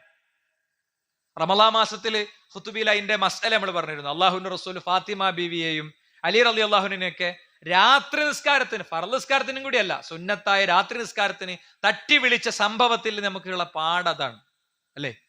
പള്ളിയിൽ വരാതെ കടന്നുറങ്ങണ മക്കളുണ്ട്, ഇവിടെ ഇരിക്കണ കൂട്ടത്തിലുണ്ട് അല്ലേ? പള്ളിയിൽ വരാതെ കടന്നുറങ്ങണ മക്കള് ഓരെന്ത് ന്യായം പറഞ്ഞാലും പരലോകല്ല. ഓലും എന്തൊക്കെ കുത്തി പറഞ്ഞിട്ടൊരു കാര്യമല്ല. എന്തൊക്കെ കുത്തി പറഞ്ഞിട്ടും എന്തൊക്കെ നന്മയിൽ ഇടപെട്ടിട്ടും. ഞാൻ പറയണത് ഒരു കുട്ടിക്ക് തോന്നുകയാണ് ഓനെ കുറിച്ച് തന്നെ പറയണത്. എന്താ സംശയം? അതിനുള്ളതാ മിമ്പർ. മനസ്സിലായില്ലേ? അതുകൊണ്ട് സഹോദരന്മാരെ തിരുത്തണം. നമ്മൾ അവരെ ഓരോന്നിലും ഭക്ഷണം കഴിക്കുന്നിടത്ത് ഭക്ഷണ മര്യാദ പഠിപ്പിക്കാൻ പറ്റിയ സമയം. ഇതിന്റെ കാര്യം ഞാൻ പറഞ്ഞുതരാം. കുട്ടികളെ നമുക്ക് ഈ അവധിക്കാലത്തൊക്കെ തന്നെ കിട്ടുള്ളൂ. ബാക്കി രാവിലെ ഓരോ എണീക്കുന്നു, ഒരുങ്ങുന്നു. ആ ഒരുക്കത്തിന്റെ ഇടയിൽ നമുക്ക് ഒന്നും ശ്രദ്ധിക്കാൻ പറ്റില്ല. ആ പെൺകുട്ടികളെ തലയൊന്ന് ശരിക്കും കഴുകി കൊടുക്കാൻ പോലും ഉമ്മാർക്ക് പറ്റൂല. അത്ര തിരക്കേ കാരണം. വന്നാ പിന്നെ ഓരോ കളിക്ക് പോയി, പിന്നെ പഠനത്തിക്ക് പോയി. നമുക്ക് ഓരോ കിട്ടണില്ല. കിട്ടണ പ്രായം കുറച്ചും കൂടി പ്രായമായാലോ ഓരോ ഹോസ്റ്റലിൽ പോയി താമസിക്കണ്, ഓരോരോ പഠനത്തിന്റെ ലോകത്താണ്. അപ്പൊ ഈ ഒരു പ്രായത്തിലും സമയത്തിലും കൂടെ കിട്ടുമ്പോൾ ഭക്ഷണ മര്യാദകളൊക്കെ പഠിപ്പിക്കണം. മാതൃകയാകാന്ന് പറഞ്ഞാൽ അതാണ്. ഭക്ഷണം കഴിക്കുമ്പോൾ ബിസ്മി എല്ലാം പറയണം. വണ്ടിയിൽ പോകുമ്പോൾ വണ്ടിയിലെ ദിക്ർ എങ്ങനെ പഠിയേണ്ടത്? വാപ്പ അങ്ങനെ ചൊല്ലിക്കൊടുക്കണം അല്ലേ? അല്ലാഹുമ്മ ഇന്ന. അപ്പൊ മക്കളും ഭാര്യ എല്ലാവരും അല്ലാഹുമ്മ ഇന്ന നസ്അലുക ഫീ സഫരിന ഹാദ. അങ്ങനെ ചൊല്ലി വീട്ടിലുള്ള എല്ലാ ആളുകൾക്കും ഈ ദിക്ർ പഠിയണം. ഉറങ്ങാൻ കിടക്കുമ്പോൾ അടുത്തു പോയിരുന്ന്. അപ്പൊ അതിനൊക്കെ കുറച്ചൊരു പണിയുണ്ട്. അങ്ങനെയൊക്കെ പണിയെടുത്താൽ തന്നെ വിശുദ്ധ ഖുർആൻ പറഞ്ഞില്ലേ, ഞാനിവിടെ ഓതി വെച്ച ഖുർആൻ വചനങ്ങൾ ശ്രദ്ധിച്ചിട്ടുണ്ടാവും. ഖുൽ ഇന്നൽ ഖാസിരീന അല്ലദീന ഖസറു അൻഫുസഹും വഅഹ്ലീഹിം യൗമൽ ഖിയാമ. യഥാർത്ഥ നഷ്ടക്കാരാരാ? മാർച്ച് മാസത്തില് ഷോർട്ടേജ് വരണ, കച്ചവടത്തിൽ ബിസിനസ്സിൽ കുറവ് വന്ന ആൾക്കാരാ? അല്ല. യഥാർത്ഥ നഷ്ടക്കാരെന്ന് പറയുന്നത് സ്വന്തത്തെയും അഹ്ലിനെയും നാളെ പരലോകത്ത് നഷ്ടപ്പെടുന്നവരാണ്. സ്വന്തത്തെ നഷ്ടപ്പെട്ടു, അല്ലെങ്കിൽ സ്വന്തത്തെ കിട്ടി, സ്വർഗത്ത് പോയി, പക്ഷെ അഹ്ല് നരകത്തിലായി. മക്കള്, ഭാര്യ, കുടുംബമൊക്കെ നരകത്തിലായി. അതാണ് ഏറ്റവും വലിയ നഷ്ടം കേട്ടോ. ദാലിക ഹുവൽ ഖുസ്റാനുൽ മുബീൻ. അത് വ്യക്തമായ നഷ്ടമാണ്. ബാക്കിയൊക്കെ തീരും സഹോദരന്മാരെ. മക്കള്, ഭാര്യ, കുടുംബം എന്നൊക്കെ പറയണ നമ്മൾ കണ്ണടക്കണതോടുകൂടെ അവസാനിച്ചു. പക്ഷെ ഒരിക്കലും അവസാനിക്കാത്തൊരു ലോകത്തേക്ക് വേണ്ടി അവരൊരിക്കലും തയ്യാറാക്കിയില്ല എന്നുള്ളത് വലിയൊരു നഷ്ടമായിരിക്കും എന്നുള്ള കാര്യത്തിൽ യാതൊരു സംശയമല്ല. ഇപ്പൊ രണ്ടാമത്തെ പോയിന്റ് ഞാൻ പറഞ്ഞത് എന്താണ്? ഇത് മാതൃകകൾ കാണിക്കാൻ പറ്റിയൊരു സമയമാണ്. അടിസ്ഥാന കാര്യങ്ങളും അല്ലാത്തതിലൊക്കെ അവർക്കിടയിൽ വെക്കാനുണ്ടാവും മക്കൾക്കിടയിൽ. അപ്പൊ അവർ രണ്ടാളെയും കൂട്ടിയിരുത്തിയിട്ട് പറഞ്ഞ് ബോധ്യപ്പെടുത്തേണ്ട സമയം. അങ്ങനെ വ്യത്യസ്തമായ നിലക്ക് നമ്മൾ ഉപയോഗിക്കേണ്ട ഒരു ഘട്ടമാണ്. മൂന്നാമത്തെ ഒരു കാര്യം എന്താ അറിയോ? പെരുമാറ്റത്തിൽ നല്ലോണം ശ്രദ്ധിക്കണം. ഈ ഒരു കാലത്ത് കുട്ടികൾ കൂടെ ഉള്ളതുകൊണ്ട് ഒന്ന് കഴിഞ്ഞ് രണ്ടാമത്തിന് അടിയും ബഹളമൊക്കെ ആയിരിക്കും പലപ്പോഴും ഉണ്ടാകുക. നമുക്ക് സ്നേഹം ഉണ്ടെന്നുള്ളതിൽ യാതൊരു തർക്കമല്ല. പക്ഷേ ആ സ്നേഹം നൽകി വളർത്തുന്നിടത്ത് പല പ്രശ്നങ്ങൾ വരും. ഒന്ന് പെരുമാറ്റ പ്രശ്നങ്ങൾ വരും. ക്രൂരമായി പെരുമാറും, ക്രൂരമായ വാചകം പറയും. കുട്ടികളെ ഇതൊക്കെ ചെയ്യാനുള്ള കുറേ പണി മക്കൾ ചെയ്തേക്കും. ബുദ്ധിയും പ്രായമൊക്കെയുള്ള മക്കളോട് പറയണേ, മാതാപിതാക്കൾ ദേഷ്യപ്പെടേണ്ടുന്നൊരു സാഹചര്യം വന്നാൽ മാതാപിതാക്കളുടെ ദേശത്തിലാണ് അള്ളാഹുവിന്റെ ദേശം എന്നാണ്. മാതാപിതാക്കളുടെ ഇഷ്ടത്തിലാണ് അള്ളാഹുവിന്റെ ഇഷ്ടം. അത് മക്കൾ ആലോചിക്കണം. ഇവിടെ ഇരിക്കുന്ന ചെറിയ കുട്ടികളടക്കം ആലോചിക്കണം. നമ്മൾ ഇന്ന് നേരം വെളുത്തിട്ട് എത്ര സമയം അവരെ വിഷമിപ്പിച്ചു എന്ന് ആലോചിച്ചാൽ മതി. പലപ്പോഴും ശാരീരിക പ്രശ്നങ്ങൾ ഉണ്ടാകും, പ്രത്യേകിച്ച് ഉമ്മമാർക്കൊക്കെ ഊരക്ക് വേദന, കഴുത്ത് വേദന, അങ്ങനെ പല പല ബുദ്ധിമുട്ടും ഉണ്ടാകും. പിന്നെ ഉമ്മാന്റെ പെരിയിലുള്ള പ്രശ്നങ്ങൾ, വീട്ടിൽ കുടുംബത്തിലുള്ള പ്രശ്നങ്ങൾ, ചിലപ്പോൾ വാപ്പയായിട്ട് തന്നെ നല്ലൽക്കൊന്നും ആയിക്കൊള്ളുന്നില്ല. തിരിച്ചു വാപ്പാക്ക് ജോലിയുടെ പ്രശ്നങ്ങൾ, ഇങ്ങനെ ഒരുപാട് സങ്കടങ്ങളും വിഷമങ്ങളൊക്കെ ഉണ്ടാകും. അതിൻ്റെ ഇടയിൽ നിന്ന് മക്കൾ ആ ഭാഗം ഉൾക്കൊള്ളണം. എന്നാൽ രക്ഷിതാക്കൾ എന്താ ചെയ്യേണ്ടത്? ഇന്നല്ലാഹ റഫീഖുൻ യുഹിബ്ബുർ റിഫ്ഖ വയർല്ലാഹു വയുഈനു അലൈഹി മാ ലാ യുഈനു അലാൽ ഉനുഫ്. അള്ളാഹു കാരുണ്യത്തിനാണ്, സഹാനുഭൂതിക്കാണ് അള്ളാഹുവിന് ഇഷ്ടമുള്ളത്. സഹാനുഭൂതിയോടുകൂടെ ഒരു കാര്യം നേരാക്കി എടുക്കാൻ നടക്കുമ്പോൾ, ശ്രമിക്കുമ്പോൾ കിട്ടുന്ന സഹായം ദേഷ്യപ്പെട്ടും ബഹളം ഉണ്ടാക്കിയും ഒരു കാര്യം ശരിയാക്കാൻ നോക്കുമ്പോൾ അള്ളാഹുവിൻ്റെ അടുത്ത് കിട്ടൂല എന്നാണ്. മനസ്സിലായില്ല? ദേഷ്യപ്പെട്ട് ബഹളം വെച്ച് ഒരു കാര്യം ശരിയാക്കി എടുക്കാൻ വേണ്ടി ഒരാൾ നോക്കുമ്പോൾ കിട്ടുന്ന അള്ളാഹുവിൻ്റെ അടുത്ത് സഹായം കിട്ടൂല. എന്നാലോ ഒരാൾ സഹാനുഭൂതിയോടുകൂടെ ഒരു വിഷയത്തെ ശരിയാക്കി എടുക്കാൻ നോക്കുമ്പോൾ ആ സഹായം കിട്ടുകയും ചെയ്യും എന്ന് കൃത്യമായി റസൂലുള്ളാഹി സ്വല്ലല്ലാഹു അലൈഹി വസല്ലം തങ്ങൾ പഠിപ്പിച്ചിട്ടുണ്ട്. ആയിഷ ബീവിയോട് പറയണേ, ഇന്നല്ലാഹ റഫീഖുൻ യുഹിബ്ബുർ റിഫ്ഖ, അള്ളാഹുവിന് സഹാനുഭൂതി വലിയ ഇഷ്ടമാണ്. വയുഅ്തി അലൽ റിഫ്ഖി മാ ലാ യുഅ്തി അലൽ ഉനുഫ്. ക്രോധത്തോടെ ദേഷ്യത്തോടെ ഒരു വിഷയത്തിൽ ഇടപെടുമ്പോൾ ഉള്ള പോലെയല്ല, സഹാനുഭൂതിയോടുകൂടെ ഇടപെടുമ്പോൾ അള്ളാഹുവിന്റെ പ്രത്യേക സഹായങ്ങൾ ഉണ്ടാകുമെന്ന് പ്രത്യേകം പഠിപ്പിക്കപ്പെടുകയാണ്. മാത്രമല്ല, നമുക്ക് കാണാൻ കഴിയും അമീറുൽ മുഅ്മിനീൻ ഉമർ ഇബ്നുൽ ഖത്താബ് റളിയല്ലാഹു അൻഹു, അദ്ദേഹം ഒരു കുട്ടിനെ എടുത്ത് ഇങ്ങനെ ഉമ്മ വെക്കുകയും പരിപാലിക്കുകയൊക്കെ ചെയ്യണ കണ്ടപ്പോൾ ഒരു മനുഷ്യൻ അദ്ദേഹത്തോട് പറഞ്ഞു, കൈഫ തുഖബ്ബൽ അമീറുൽ മുഅ്മിനീൻ അൽ അത്ഫാൽ വഹാദ ഇജ്റഉഹും അലൈക. എന്താണ്, നിങ്ങൾ എങ്ങനെ ആ കുട്ടിനെ എങ്ങനെ എടുത്ത് സ്നേഹത്തോടെ പെരുമാറുക? ഇങ്ങനെ എടുത്ത് എങ്ങനെ പെരുമാറുക? അവൻ നിങ്ങളോടൊരു എന്താ പറയാ, നിങ്ങളെ കുറിച്ചൊരു പേടിയും ഒരു ധൈര്യമൊക്കെ ഒന്ന് കുറയും. നമ്മൾ സാധാരണ പറയുന്നതാണ്, കുട്ടികളെ കൊഞ്ചിച്ച് കേടിരുത്തരുതേ അറിയും. ചില ആൾക്കാരുണ്ടാക്കുന്ന ഒരു അസലാണ്. എന്നിട്ട് ഒരു ചെറിയ സ്നേഹം പോലും കൊടുക്കൂല, കൊഞ്ചിച്ച് കേടിരുത്താറെന്നൊക്കെ ഉണ്ട് കേട്ടോ. കുട്ടിക്ക് 2 വയസ്സായി 3 വയസ്സായി അപ്പോഴൊക്കെ അങ്ങനെ വാരി കൊടുക്കുക. എന്തെങ്കിലും എപ്പോഴെങ്കിലും ഒന്നും വാരി കൊടുക്കണ്ടെന്നൊന്നല്ല ഞാൻ പറയണേ. നമ്മൾ വാരി കൊടുത്താലേ കുട്ടി കഴിക്കുള്ളൂ, നമ്മളുണ്ടെങ്കിലേ നിൽക്കുള്ളൂ. അങ്ങനത്തെ ഒരു അതൊക്കെ എഡിറ്റ് ചെയ്ത് കൊണ്ടുവരേണ്ടതാണ്. ആ കൊഞ്ചിക്കൽ പ്രശ്നം തന്നെയാണ്. എന്നാലോ കുട്ടിക്ക് സ്നേഹം കൊടുക്കണതിനൊക്കെ പറ്റി പറയാം. അടി കൊടുത്തിട്ടില്ലെങ്കിലൊക്കെ പറയും, നിരന്തരം അടി കൊടുത്തിട്ടില്ലെങ്കിൽ പറയും കൊഞ്ചിക്കൽ കൂടുതലാണ്. ഇതേ കാര്യമാണ് ആര് ചോദിച്ചത്? അമീറുൽ മുഅ്മിനീനോട് ഈ മനുഷ്യൻ ചോദിച്ചത്. അപ്പൊ അദ്ദേഹം എന്താ ചെയ്തറിയോ? ഇയാൾ വന്നത് എന്തിനാന്ന് വെച്ച് കഴിഞ്ഞാൽ അമീറുൽ മുഅ്മിനീൻ ആളുകളെ റിക്രൂട്ട് ചെയ്യാണ്, ഇസ്ലാമിക രാജ്യത്തിലെ വിവിധ വകുപ്പുകളിലേക്ക് റിക്രൂട്ട് ചെയ്യാണ്. അപ്പൊ കരാറൊക്കെ എഴുതിയതിന്റെ ശേഷം ഇയാളെ കരാറ് ഒപ്പിട്ടിന്റെ ശേഷം ഇങ്ങനെ പിടിച്ചിരിക്കുമ്പോഴാണ് അമീറുൽ മുഅ്മിനീൻ ഈ കുട്ടിനെ ചുംബിക്കണ കണ്ട് തമാശ പറയണത്, കുശലാന്വേഷണം നടത്തണമൊക്കെ കണ്ട്. അപ്പോഴായി ചോദ്യം. ഉടനെ അദ്ദേഹം എന്താ ചെയ്തത് അറിയോ? കേട്ടോളി. അദ്ദേഹം ചെയ്തത് ഫമസ്സഖൽ കിതാബ്, കരാറ് വലിച്ചു കീറി. വഅസലഹു അനിൽ അമൽ, ജോലിയിൽ നിന്ന് അപ്പൊ തന്നെ സസ്പെൻഡ് ചെയ്തു. എന്നിട്ട് പറഞ്ഞു, ഇന്നക്കലം തർഹം ഔലാദക് ലാ തർഹം ഗൈറഹു. നീ നിന്റെ കുട്ടികളോട് തന്നെ കാരുണ്യം കാണിക്കണില്ലെങ്കിൽ പിന്നെ നാട്ടുകാരോട് നീ കാരുണ്യം കാണിക്കൂ, നല്ലവർക്ക് പെരുമാറൂ. അപ്പൊ തന്നെ ജോലി നീ പിരിച്ചു വിട്ടു എന്നാണ്. മാത്രമല്ല റസൂലുള്ളാഹി സ്വല്ലല്ലാഹു അലൈഹി വസല്ലം തങ്ങൾ കുട്ടികളെ ചുംബിക്കുന്നുണ്ടപ്പോ ആ ഹദീസ് നമുക്കറിയാം. നബി, ഞങ്ങൾ കുട്ടികളൊക്കെ ചുംബിക്കാറുണ്ടോ എന്ന് ചോദിച്ചപ്പോ, നിന്റെ ഹൃദയത്തിൽ നിന്ന് അല്ലാഹു കാരുണ്യം എടുത്തൊഴിവാക്കിന് ഞാൻ എന്താ ചെയ്യേണ്ടെന്ന് റസൂലുള്ളാഹിന്റെ ചോദ്യം. അപ്പൊ ചുംബനം വളരെ പ്രധാനമാണ്. മക്കളെ ഏത് പ്രായക്കാരാണെങ്കിലും അവരെ അടുത്തിരുത്തലും ചുംബിക്കലും ഒക്കെ വളരെ പ്രധാനമാണ്. അങ്ങനെ അതിനൊക്കെ നമുക്ക് കിട്ടുന്ന ഒരു സമയമാണിത്. അത് നമ്മൾ പരിഗണിക്കണം. മറ്റൊന്ന്, ശാപവാക്കുകൾ ഒഴിവാക്കണം എന്നുള്ളതാണ്. ശാപവാക്കുകൾ വളരെ മോശമായിട്ട്, നന്നാവൂല, അങ്ങനെ ആവൂല, അങ്ങനെ ആവൂല, അങ്ങനെ പറയും. എന്താണ്? ലഅനുൽ മുഅ്മിൻ കഖത്ലിഹി, മുഅ്മിനിനെ കൊല്ലണീന് തുല്യാണ് അവനെ ശപിക്കൽ എന്നാണ്. മുഅ്മിനിനെ കൊല്ലണീന് തുല്യാണ് അവനെ ശപിക്കൽ. മാത്രമല്ല, ലൈസൽ മുഅ്മിൻ ബിത്ത്ആൻ വല്ലആൻ വലൽ ഫാഹിഷ്, മുഅ്മിൻ ഒരിക്കലും ചീത്ത പ്രവൃത്തി ചെയ്യുന്ന ആളല്ല, അവൻ കുത്തി പറയുന്ന ആളല്ല, അവൻ ശപിച്ചു പറയുന്ന ആളല്ല. മുഅ്മിൻ എന്നുള്ള വിശേഷണത്തിന്റെ കൂടെ ചേർക്കാൻ പറ്റാത്തതാണ് ഇത് എന്നാണ്. മാത്രമല്ല, ഈ ശപിക്കണ സ്വഭാവമുള്ള ആളുകൾ നാളെ പരലോകത്തൊരിക്കലും ശുപാർശകരാവൂല. പല പല ശുപാർശയുടെ സാധ്യതകളുണ്ട് അല്ലേ? പരലോകത്ത് ചെയ്യണ ചില ശുപാർശക്ക് അർഹമാകുന്ന ചില കാര്യങ്ങളൊക്കെ ഉണ്ട്. അതുണ്ടെങ്കിലും കിട്ടുകയില്ല എന്നാണ്. മാത്രമല്ല, നോക്കൂ നിങ്ങൾ, ഒരു യഹൂദിയോട് പോലും പ്രവാചകൻ എടുക്കുന്ന സ്റ്റെപ്പ്, യഹൂദികൾ വന്നിട്ട് പ്രവാചകനോട് പറഞ്ഞു അസ്സാമു അലൈക്കും. വളരെ ശ്രദ്ധിക്കണം. നമ്മളൊക്കെ സലാം അൽപ്പായി പോണ രൂപമാണ് അസ്സാം അലൈക്കും എന്ന് പറയും. എന്താ അസ്സാം അലൈക്കും എന്ന് പറഞ്ഞാൽ? അള്ളാഹു നിങ്ങളെ നശിപ്പിക്കട്ടെ എന്നാണ്. അസ്സലാമു അലൈക്കും എന്നാണ്. ഉച്ചാരണം ശരിയല്ലാത്ത രീതി പോയ പ്രശ്നം. അപ്പൊ അസ്സാമു അലൈക്കും എന്ന് പറഞ്ഞു. അള്ളാഹുവിന്റെ റസൂൽ ഒറ്റ കാര്യം പറഞ്ഞു, അലൈക്കും എന്ന് മാത്രം പറഞ്ഞു. ആയിഷ ബീവിക്ക് ഉണ്ട് ഇളകി. ആയിഷ ബീവി ഉണ്ട് എണീറ്റിട്ട്. ആയിഷ ബീവി പറഞ്ഞു, എന്താണ്, വളരെ കണിശമായ, വളരെ പരുഷമായ ഭാഷയിൽ അവര് പറഞ്ഞു എന്ന് പറഞ്ഞാൽ അങ്ങനെ പറഞ്ഞ വാക്കൊന്നും പറയണില്ല. ആയിഷ ബീവി പറഞ്ഞതാണെങ്കിൽ പറയണില്ല, ആജാതി വാക്കൊക്കെ കൂടെ പറഞ്ഞപ്പോ അള്ളാഹുവിന്റെ റസൂൽ അതിന് കൊടുത്ത ഉത്തരം എന്താ അറിയോ? അതിന് കൊടുത്ത ഉത്തരം മഹ്ലൻ ആയിഷ, ക്ഷമിക്കായിഷ അല്ലേ.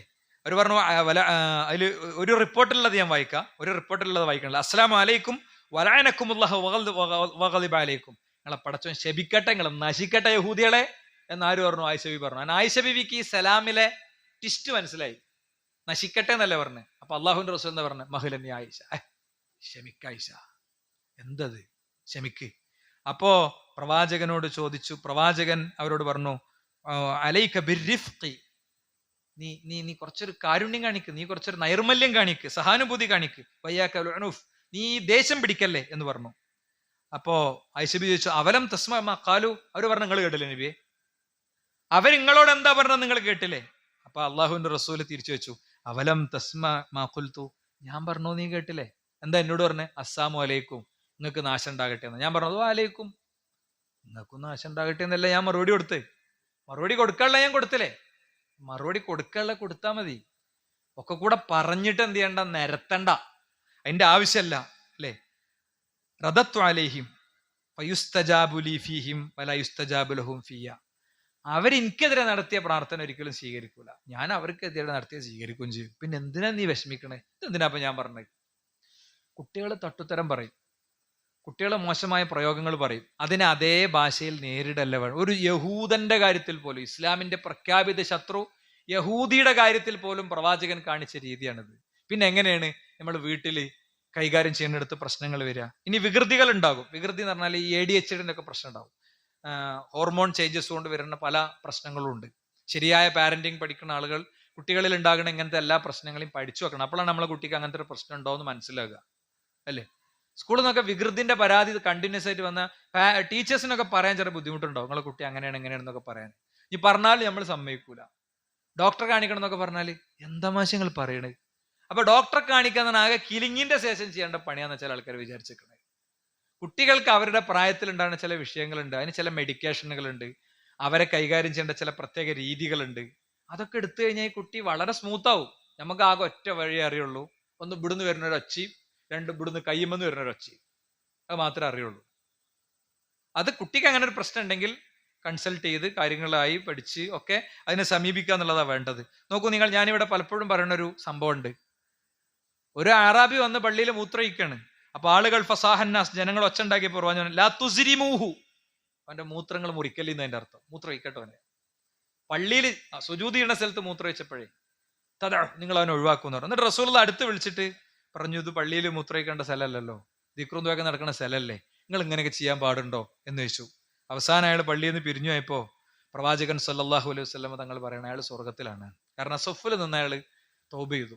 മാത്രല്ല, ഇത് കേട്ടോളൂ നിങ്ങൾ, അമറ റജുലൻ മിനൽ ഖൗമി ഫജാഅ ബിദൽവിൻ മിൻ മാഇൻ ഫശന്നഹു അലൈഹി. നീ ഒഴിച്ച മൂത്രത്തിൽ നീ എന്നെ വെള്ളം ഒഴിക്ക് നല്ല പറഞ്ഞേ. ഒരാളെ വിളിച്ചു വിടവാന്ന് പറഞ്ഞു. നീ പോയിട്ട് അയാൾ മൂത്രം ഒഴിച്ചെടുത്ത് വെള്ളം ഒഴിക്കാറുണ്ട്. ബക്കറ്റിൽ വെള്ളം കൊണ്ടുവന്നിട്ട് ഒഴിച്ചു അല്ലേ. അയാളെ ട്രീറ്റ് ചെയ്ത രീതിയാണത്. ഇതിൽ ഒരുപാട് പാടുണ്ട്, നമുക്ക് ഒരുപാട് പാടുണ്ട്. പ്രത്യേകിച്ച് ഈ വേനൽക്കാലത്ത് ഒരുപാട് പാടുണ്ട്. വീട്ടിൽ കുട്ടികൾ വലിച്ചു പൊളിക്കണത് അടിച്ചും പൊട്ടിക്കണോ ഒക്കെ എടുത്ത് ചാക്കിലാക്കിയിട്ട് അട്ടത്ത് കിട്ടളി. കുട്ടികളോട് തല്ലുവിടേണ്ട നേരമല്ലത്. അവരെ കളിപ്പാട്ട അവർക്കുള്ളതാണ്, വിട്ടുകൊടുക്കി. അവന്റെ കാർ അവൻ്റെതാണ്, അതിന്റെ RC ഓണർ നമ്മളാണ്ട, അവന് പൊട്ടിച്ചോട്ടെ. പൊട്ടിക്കാൻ പറ്റണത് വാങ്ങിക്കൊടുത്താൽ മതി. ആദ്യമേ ഭയങ്കര പൈസന്റെ ഒക്കെ കൂടെ വാങ്ങിക്കൊടിച്ച് ശീലാക്കണ്ടേ. ഇപ്പൊ ഇഷ്ടം പോലെ കളിപ്പാട്ടുണ്ടാവും. ഒരു കളിപ്പാട്ടം ഉപയോഗിച്ച് മടുത്തവൻ അവിടെ ഇവിടെ ഇടുമ്പോൾ എടുത്തുകൊണ്ട് പാത്തക്കുക, പഴയത് എടുത്ത് ഇട്ടുകൊടുക്കുക. അപ്പൊ അവനത് പുതിയതേ കാരണം. മനസ്സിലായില്ലേ? അത്തരം ചില കാര്യങ്ങളൊക്കെ നമുക്ക് ഉണ്ടാകണം. നാലാമത്തെ കാര്യം, നമുക്കൊരു പ്ലാന് വേണം എന്നുള്ളതാണ്. പ്ലാന് വേണം അല്ലേ? എന്താ പ്ലാന്? എപ്പോ ഉണരും? ഒരു ഇസ്ലാമിൽ ഓരോന്നിനും പ്ലാൻ ഉണ്ടല്ലോ. അപ്പൊ നിസ്കാരത്തിന് കൃത്യമായ പ്ലാൻ നമുക്ക് തന്നിട്ടുണ്ട്. ഇന്ന സമയത്തിന്റെ ഇടയിൽ നിർവഹിക്കേണ്ടത് പ്ലാനില്ലേ? ആ പ്ലാന് നടപ്പിലാക്കാൻ നമുക്ക് റിമൈൻഡർ ഉണ്ട്, അതാണ് ബാങ്ക്. അതിനുള്ള പ്രേരണകളുണ്ട്, അതാണ് അതിന്റെ പുണ്യങ്ങൾ. ഇതൊക്കെ ഇസ്ലാം എല്ലാറ്റിലും പറഞ്ഞിട്ടുണ്ട്. അപ്പോ അവൻ എപ്പോ ഉണരണം, എന്ത് ചെയ്യണം, എപ്പോ കുളിക്കണം. മറ്റേ കുളി ഉണ്ടാവില്ല. അപ്പൊ ലോഹർ ഒരു 11:30-ന്റെയും 12:00-ന്റെ ഇടയിൽ കുളി കഴിയണം എന്ന് നമുക്ക് നിർബന്ധപൂർവ്വം പറയാൻ പറ്റണം. മനസ്സിലായില്ലേ? ഇപ്പൊ നമ്മള് വീട്ടിൽ ചെയ്തൊരു സാധനം ഞാൻ ഫേസ്ബുക്കിൽ പോസ്റ്റ് ചെയ്തിരുന്നു. ചങ്ങാതിക്കൂട്ടം എന്നുള്ള പേരിലൊരു ഗ്രൂപ്പ് അതിന്റെ അടിസ്ഥാനത്തിൽ ക്രിയേറ്റ് ചെയ്ത് വന്നിട്ടുണ്ട്. ചങ്ങാതിക്കൂട്ടം എന്നുള്ള ഗ്രൂപ്പ് പാരന്റ്സിന് ഇത്തരം വിഷയങ്ങളുള്ള ഗൈഡൻസ് ആണ്. ഞാൻ ജുമാക്ക് ശേഷം നമ്മൾ പള്ളിന്റെ ഗ്രൂപ്പിൽ ഇടാം. നിങ്ങളെ കുടുംബത്തിലും ബന്ധത്തിലൊക്കെ ഉള്ളവർക്ക് അത് അയച്ചു കൊടുക്കുക. ഓരോ ജോയിൻ ചെയ്തോട്ടെ. അതിൽ ഓരോ ആക്ടിവിറ്റികൾ നമ്മളിങ്ങനെ സെറ്റ് ചെയ്യുന്നുണ്ട്. അവർ പ്ലാനിങ് ഷീറ്റൊക്കെ ഉണ്ടാക്കിയിരുന്നു ഇതിനു വേണ്ടി, കുട്ടിയൊക്കെ ടിക്കിടാൻ. ഇപ്പൊ നമ്മളെ വീട്ടിലെ നടക്കുന്നുണ്ട്. അപ്പൊ ആ സാധനം ഞാൻ ഗ്രൂപ്പിൽ ഇട്ടിരുന്നു. അപ്പൊ കുറെ രക്ഷിതാക്കളൊക്കെ അത് അതേപോലെ ഫോളോ ചെയ്ത് അതിന്റെ സാധനങ്ങൾ നമുക്ക് ഇങ്ങനെ അയച്ചറിലുണ്ട്. എന്താ, കുട്ടി രാവിലെ ഉണർന്ന സമയം അവിടെ എഴുതിച്ചു, പിന്നെ സുബൈ നിസ്കരിച്ചു, സുബൈന്റെ സുന്നത്ത് നിസ്കരിച്ചു, പിന്നെ കളിക്ക് 2-3-4 സ്ഥലം കൊടുക്കണം. അവസാനം വെക്കേഷനായിട്ട് കളിക്കാൻ നേരം കിട്ടാത്ത അവസ്ഥ ഉണ്ടാകരുത്. ഉള്ളിൽ കളിക്കുന്ന സമയം വേണം, പുറത്ത് കളിക്കുന്ന സമയം വേണം. കാരണം പുറത്തേക്ക് ഇറങ്ങാൻ പറ്റില്ല, ആജാതി വെയിലാണ്. ഇപ്പൊ വെയിലാണ്, പുറത്തേക്ക് ഇറങ്ങേണ്ട ആരും വേറൊന്നും കളിക്കാൻ സമ്മതിക്കില്ല. വീട്ടിന്റെ ഉള്ളിൽ കളിച്ചോട്ടെ, കളിക്കാനുള്ളൊരു സ്പേസ് കൊടുക്കും. അത് പൊറുക്കി വെക്കണ കാര്യമൊക്കെ ഓല കൊണ്ട് തന്നെ ചെയ്യിപ്പിക്കണം കൃത്യമായിട്ട്. വീടിന്റെ ഉള്ളിൽ കളി പറ്റൂല. വീട്ടിന്റെ ഉള്ളിൽ പറ്റുന്ന കളി ഉണ്ടല്ലോ, അത് കളിച്ചോട്ടെ. 4 മണിക്ക് ശേഷം വീട്ടിന്റെ ഉള്ളിൽ കളിക്കാനും പാടില്ല. നിർബന്ധം പുറത്താകണം കളിക്കണേ. സൈക്ലിംഗ് ഒക്കെ ഉണ്ടെങ്കിൽ അത് ചെയ്യണം. കുട്ടികളുടെ ശരീരം ഒന്ന് ഇളകണം. ഏറ്റവും ചെറിയ പ്രായത്തിൽ ഡയബറ്റിക് ആകുന്ന ഒരു പുതിയ സാമൂഹിക ക്രമത്തിലാണ് നമ്മൾ ജീവിക്കുന്നത് എന്നുള്ള ഓർമ്മ നമുക്കൊക്കെ ഉണ്ടാകണം കേട്ടോ. അപ്പോ ഞാൻ പറഞ്ഞ ചങ്ങാതി ഒരു 500 ആളുകളെ അതിലുള്ളൂ, ആ ഗ്രൂപ്പിലുള്ളൂ. ഒരുപാട് പാരന്റ്സ് അതിൽ കുറെ ആക്ടിവിറ്റികളൊക്കെ ചെയ്യുന്നുണ്ട്. തുടർച്ചയായി കുട്ടികൾക്കുള്ള കുറെ പദ്ധതികളാണ് നമ്മൾ അതിൽ കൊണ്ടുവരുന്നത്. അപ്പൊ അതിൽ ജോയിൻ ചെയ്യേണ്ടവർക്ക് ചെയ്യാമെന്ന് സാന്ദർഭികമായിട്ട് പറയാണ്. ഈ യൂട്യൂബിൽ നിന്ന് എന്റെ ഖുത്ബ കേൾക്കുന്ന ആളുകൾക്ക് യൂട്യൂബ് ലിങ്കിന്റെ താഴെ ഇൻഷാല്ലാ അത് പോസ്റ്റ് ചെയ്യാന്ന് കൂടി പറയാണ്. 5-ാമത്തെ കാര്യം വിനോദമാണ്. എവിടെയെങ്കിലും ഒരു ടൂർ പോകണം. നിങ്ങൾ ഇവിടെ കരിങ്കല്ലത്താണിക്കുള്ള പാർക്ക് പോയിക്കോളി, ഒരു ടൂർ പോലെ നിർബന്ധമാണ്. കുട്ടികളെയും കൊണ്ട് അവന് സ്കൂളിൽ ചെന്നതിന്റെ ശേഷം കുട്ടികളൊക്കെ ഇങ്ങനെ ടൂറിനെ കുറിച്ച് പറയും. ഓനൊരു ടൂറും ഉണ്ടാവില്ല, ഒരു കുന്തം ഉണ്ടാവില്ല. എന്നിട്ട് ഓൻ ഇങ്ങനെ ഇരുന്ന് വിയർക്കണം, അത് പറ്റൂല. അവർക്ക് അവരുടെ പ്രായത്തിനനുസരിച്ച സ്ഥലത്തേക്ക് കൊണ്ടുപോകുക. നമ്മളെ എന്റർടൈൻമെന്റ് അല്ല നോക്കണ്ടത്. നമുക്ക് നമ്മളെ ഭാര്യയ്ക്ക് എവിടെയെങ്കിലും ഒന്ന് ഒഴിഞ്ഞിരിക്കാൻ പറ്റിയാൽ മതി കേട്ടോ. എവിടെയെങ്കിലും ഒന്ന് ഒഴിഞ്ഞിരിക്കാൻ പറ്റിയാൽ മതി. കുട്ടികൾ കളിക്കട്ടെ. അങ്ങനത്തെ സ്ഥലങ്ങളിലേക്ക് ഒരു സംഗതി വേണം. പിന്നെ ചില സ്കില്ലുകൾ ഉണ്ടാകും അവൻ്റെ അടുത്ത്. ആ സ്കില്ലുകൾ പഠിക്കാനുള്ള അവസരങ്ങൾ ഉണ്ടാക്കി കൊടുക്കാൻ പറ്റുമെങ്കിൽ ചെയ്യണം. വ്യത്യസ്തമായ അവൻ്റെ നന്നായി വരക്കുന്ന കുട്ടികളുണ്ടാകും, നന്നായി എഴുതുന്ന കുട്ടികളുണ്ടാകും. അങ്ങനെയൊക്കെ ഉള്ളത് അത് അപകടങ്ങളിൽ പെടാത്ത ഒരു സ്പേസിൽ അവനെ കൊണ്ടുപോയാക്കാൻ പറ്റണം. മറ്റൊന്ന്, 7-ാമത്തെ കാര്യം, ഫോണിന് ഒരു പ്രത്യേക പ്ലാൻ വേണം. ചെറിയ കുട്ടിന്റെ കയ്യിലെ കത്തി ആണ് വലിയ കുട്ടിന്റെ കയ്യിലെ ഫോണ്. അതുകൊണ്ട് ഫോണ് വാങ്ങിക്കൊടുക്കലല്ലാതെ നിർവാഹമില്ലാത്ത പ്രായത്തിൽ എത്തിയതിന്റെ ശേഷം മാത്രമേ ഫോൺ വാങ്ങിക്കൊടുക്കാൻ പാടുള്ളൂ. ഫോൺ ഇല്ലാതെ പറ്റൂല എന്നുള്ള നിർബന്ധാവസ്ഥയ്ക്ക് എത്താതെ, ഫോൺ ആവശ്യമില്ലാത്ത ഒരാളും ഇപ്പൊ ഒന്നില്ല ഉണ്ടോ? ഫോൺ ആവശ്യമില്ലാത്ത ഒരാളും ഇല്ല. അപ്പൊ അത് കുട്ടികളെ നമ്മളെ വളരെ ചെറിയ പ്രായം മുതൽ തന്നെ ഗൈഡ് ചെയ്ത് വരുന്നിടത്ത് അത് നടക്കും. അപ്പൊ ആദ്യഘട്ടത്തിൽ എന്താണ്, ഫോൺ ഒട്ടും കൊടുക്കേണ്ടാത്ത പ്രായമാണ്. പ്രത്യേകിച്ച് ഒരു 3 വയസ്സ് 4 വയസ്സ് വരെയൊക്കെ കുട്ടിക്ക് സ്ക്രീൻ നമ്മളിങ്ങനെ നോക്കിയിരിക്കും, കുട്ടിയൊക്കെ നോക്കിയിരിക്കും. ഫോൺ ഉപയോഗം ചെറിയ കുട്ടികളിൽ ഉണ്ടാക്കുന്ന അപകടങ്ങൾ എന്ന് വെറുതെ യൂട്യൂബിൽ ഒന്ന് സെർച്ച് ചെയ്തല്ലേ. ഞാൻ അവിടെ കുത്തു പറഞ്ഞ സമയങ്ങളുണ്ടല്ലോ, അപ്പൊ മനസ്സിലാവും എന്താണ്. വെറുതെ കേട്ടളേ, ഇതൊക്കെ ഒന്ന് കേൾക്കണം. ഒരുപാട് നല്ല ഡാറ്റകൾ ആളുകൾ പഠിച്ച് പ്രസന്റ് ചെയ്ത സാധനങ്ങളുണ്ട്. അതൊക്കെ നമ്മൾ അറിയലും പഠിക്കലും മക്കളുള്ള ആളുകളെ സംബന്ധിച്ചിടത്തോളം ഉണ്ടാകേണ്ട ഒരു പ്രധാന കാര്യം തന്നെയാണ്. അപ്പൊ അതുകൊണ്ട് ഫോൺ അതിന്റെ ഒരു നിർവാഹമില്ലായിലേക്ക് എത്തുമ്പോഴേ കൊടുക്കണ്ടോ. എങ്ങനെ കൊടുക്കണ്ടേ? സ്വതന്ത്രമായ ഫോണല്ല, ഉമ്മാക്കും കുട്ടിക്കും കൂടി ഒരു ഫോണ്, അല്ലെ ഉമ്മാക്കും ഉപ്പാക്കും വാപ്പാക്കും കൂടി ഉള്ള ഒരു ഫോണ്. ഇത് എന്റെ ഫോണാണ് പറഞ്ഞിട്ടൊരു ഫോണ് നമ്മൾ കുട്ടിക്ക് കൊടുക്കണില്ല. എപ്പോഴും തിരിച്ചു വാങ്ങാവുന്നതാണത്. നിബന്ധന ഉണ്ട്. അതിലെ ചില തത്വങ്ങൾ വയലേറ്റ് ചെയ്ത് ആ ഫോൺ എൻ്റെ അടുത്ത് നിന്ന് തിരിച്ചു വാങ്ങി വെക്കും എന്നുള്ളൊരു തത്വം വെച്ച് കൊടുത്ത ഒരു പ്രശ്നം ഉണ്ടാവില്ല. മനസ്സിലായില്ലേ? അതൊന്നുമില്ലാതെ സ്വതന്ത്രമായി കൊടുക്കുമ്പോഴൊക്കെയാണ് ഈ കുട്ടികൾ സ്വയം മരിക്കണ അവസ്ഥയും ഒക്കെ ഉണ്ടാകുന്ന, ആത്മഹത്യ ചെയ്യുന്ന അവസ്ഥയൊക്കെ പലപ്പോഴും ഉണ്ടാകാറുള്ളത്. മാത്രല്ല, ഈ ഒരു ഒറ്റ ജിമെയിൽ അക്കൗണ്ട് ആയിരിക്കും ആരൊക്കെ എന്തൊക്കെ കാണുന്നത് എല്ലാവർക്കും കാണാൻ പറ്റും. ഒറ്റ ജിമെയിൽ അക്കൗണ്ട്. അപ്പൊ പിന്നെ കുട്ടികൾ അപകടങ്ങളിലൊക്കെ പോയി പെടുന്നതിന് വലിയൊരു അളവോളം രക്ഷപ്പെടും. മാത്രമല്ല, സെർച്ച് ഓഫ് ആക്കാൻ പാടില്ല എന്നുള്ള ഒരു തത്വം നമുക്ക് കുട്ടികളുടെ ഇടയിൽ കൊണ്ടുവരാൻ പറ്റും. പാരന്റൽ കൺട്രോൾ കൊണ്ടുവരാൻ പറ്റും. കുട്ടി എത്ര സമയം യൂട്യൂബ് ഉപയോഗിക്കണം, അങ്ങനെ അത് സെറ്റ് ചെയ്യുന്ന ചില വീഡിയോകളുണ്ട്. നോക്കിയിട്ട് പറ്റുമെങ്കിൽ നമുക്ക് ഗ്രൂപ്പിലിടാം. എന്താണ്, എങ്ങനെയാണ് നമ്മളെ ഫോണിൽ, നമ്മളെ ദുബായിലോ എവിടെ ആയിക്കോട്ടെ, ഇപ്പൊ രാത്രിയുള്ള ഭൂമിന്റെ അമേരിക്കയിലായിക്കോട്ടെ, നമ്മളെ കുട്ടി എത്ര സമയം യൂട്യൂബ് ഉപയോഗിച്ച് നമുക്ക് കറക്റ്റ് കൺട്രോൾ ചെയ്ത് കൊണ്ടുപോകാൻ പറ്റും. അങ്ങനത്തെ ചില സംഗതികൾ സെറ്റിങ്സ് ഇൻബിൽട്ട് ആയിട്ട് നമ്മളെ ഫോണിലുണ്ട്. അത് നമ്മൾ ശരിയാം വിധം ഉപയോഗിക്കണം. മറ്റൊന്ന്, പാസ്വേഡ് വേണം. പക്ഷെ ആ പാസ്വേഡ് അറിയണം. അവന്റെ ഇൻസ്റ്റയുടെ പാസ്വേഡ്. ഇൻസ്റ്റ തുടങ്ങേണ്ടത് എപ്പോഴാ? ഇൻസ്റ്റ ഒക്കെ തുടങ്ങാൻ അവനായി തോന്നിയിട്ട് തുടങ്ങിയാൽ മതി. ഇൻസ്റ്റ ഉപയോഗിക്കുന്ന 15% ആളുകൾ ആത്മഹത്യ ചെയ്യുന്നു എന്നുള്ളത് ഇൻസ്റ്റയുടെ ഇന്റേണൽ സ്റ്റഡിയാണ്. ഞാൻ അതിന്റെ ഡീറ്റെയിലേക്ക് പോണില്ല. ഡിപ്രഷൻ ആകുന്നു എന്നുള്ളത് ലോകത്തെ വലിയ പഠനമാണ്, വിവാദമായ പഠനമാണ്. മനസ്സിലായില്ല? അമേരിക്കയിലെ കോടതിയിൽ പിന്നെ സക്കർബർഗ് നേരിട്ടെത്തി ഫേസ്ബുക്കുമായി ബന്ധപ്പെട്ട വിഷയത്തിൽ വിശദീകരണം കൊടുക്കേണ്ടി വന്നിട്ടുണ്ട്. അതിൻ്റെയൊക്കെ വിശദാംശങ്ങൾ അമേരിക്കയുടെ പിന്നെ പാർലമെന്റിലിട്ട് അവരുടെ ഇത്തരം ബോഡികളിലിട്ട് ഇയാളെ പൊരിക്കണ വീഡിയോസ് നിങ്ങൾക്ക് യൂട്യൂബിൽ നിന്ന് കിട്ടും. ഉത്തരവാദിത്തപ്പെട്ടവർ അദ്ദേഹത്തെ ശക്തമായി ചോദ്യം ചെയ്യുന്ന വീഡിയോസ് നിങ്ങൾക്ക് കിട്ടും. അപ്പൊ അതുകൊണ്ട് അത്തരം മേഖലകളിലൊക്കെ വളരെ ശ്രദ്ധ വേണം. എല്ലാറ്റിൻ്റെയും പാസ്വേഡ് എല്ലാവർക്കും അറിയണം. കൂട്ടുകാരാരാണ്, 8ാമത്തെ പോയിന്റ് ഏതാണ്? കൂട്ടുകാരാരാണ് എന്നത് കൃത്യമായ പരിശോധനാ വിധേയമാക്കി മുന്നോട്ട് പോകണം. ഇത്തരം കാര്യങ്ങളൊക്കെ ശ്രദ്ധിച്ച് മുന്നോട്ട് പോകുക. അല്ലാഹു അനുഗ്രഹിക്കുമാറാകട്ടെ.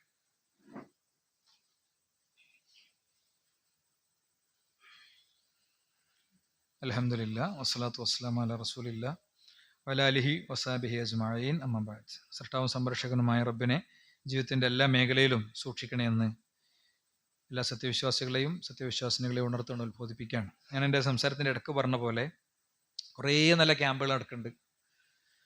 ഒന്ന് നമ്മളെ തൊട്ടടുത്ത പ്രദേശത്ത് നടക്കുന്നുണ്ട്, 4 ഇണ്ടത്ത് നടക്കുന്നുണ്ട്. ഒരു 2-3 മണിക്കൂറുള്ളൂ.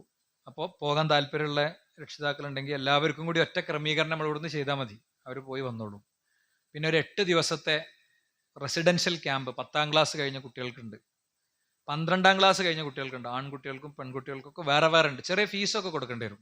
അപ്പോൾ നമ്മൾ എന്ത് ചെയ്യുന്നത് വെച്ചാൽ അപ്പം ഒരു വലിയ ടൈറ്റിനെ കുറിച്ചുകൊണ്ട് ആലോചിക്കും. ഈ കുട്ടി പോയി ഡിപ്രഷനായി പിന്നെ എന്നും മരുന്ന് കുടിക്കുന്ന ജാതി അവസ്ഥയ്ക്ക് എത്തുമ്പോൾ ഇതൊന്നും നമുക്ക് ഓർമ്മ ഉണ്ടാവില്ല. ഞാൻ ആക്ഷേപമായിട്ട് പറയല്ല.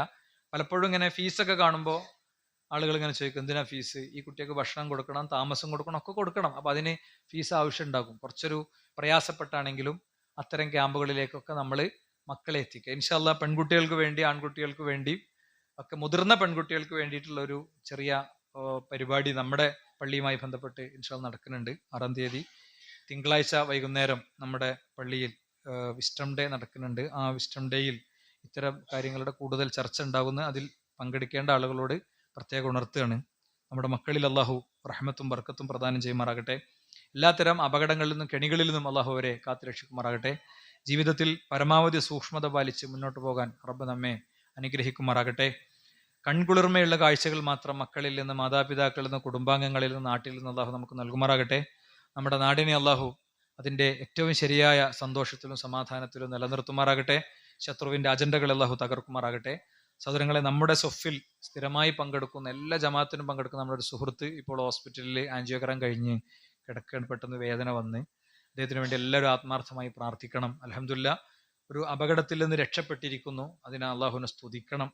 പൊടുന്നതിനുള്ള മരണങ്ങളുടെ നഷ്ടം എന്ന് പറയുന്നത് ഇസ്തിഗ്ഫാറിനും തോബയ്ക്കും അവസരം കിട്ടില്ല എന്നുള്ളതാണ്. അപ്പം ഇങ്ങനത്തെ ഒക്കെ ജീവിതാനുഭവങ്ങളിലൂടെ കടന്നുപോയവർ വളരെ ആലോചിക്കണം. പടച്ചോൻ ബോണസ് ലൈഫ് തരുന്നതാണ് ബാക്കിയുള്ളതൊക്കെ. അത് പരമാവധി പടച്ചോൻ തന്നെ കൊടുക്കണ്ടേ, അതൊരു സംശയമല്ല. അപകടങ്ങളിൽ നിന്ന് രക്ഷപ്പെടുക, മഹാരോഗങ്ങളിൽ നിന്ന് രക്ഷപ്പെടുക, അതൊക്കെ നമുക്കുള്ള ബോണസ് ലൈഫാണ്. അപ്പം അതുകൊണ്ട് ആ സുഹൃത്തിനു വേണ്ടി ആത്മാർത്ഥമായി എല്ലാവരും പ്രാർത്ഥിക്കുക. അല്ലാഹു അദ്ദേഹത്തിന് പൂർണ്ണമായ ആരോഗ്യം നൽകുമാറാകട്ടെ. സന്തോഷത്തോടെ ജീവിതത്തിന്റെ എല്ലാ മേഖലയിലും ഇനിയും ഒരുപാട് കാലം ദീർഘായുസ്സോടെ, ആഫിയത്തോടെ, പൂർണ്ണമായ ഹിദായത്തോടെ ജീവിക്കാനുള്ള തൗഫീഖ് അല്ലാഹു നൽകുമാറാകട്ടെ. അല്ലാഹു മഗ്ഫിർ ലിൽ മുഅ്മിനീന വൽ മുഅ്മിനാത്ത്, അല്ലാഹുമ്മ അഇസ്സിൽ ഇസ്ലാമ വൽ മുസ്ലിമീൻ വഅദിൽ ശിർക വൽ മുശ്രിക്കീൻ, റബ്ബനാ ആതിനാ ഫിദ് ദുനിയ ഹസന വഫിൽ ആഖിറതി ഹസന വഖിനാ അദാബന്നാർ. ആമീൻ ആമീൻ ബിറഹ്മതിക യാ അർഹമർ റഹീമീൻ. വൽഹംദുലില്ലാഹി റബ്ബിൽ ആലമീൻ. വസല്ലല്ലാഹു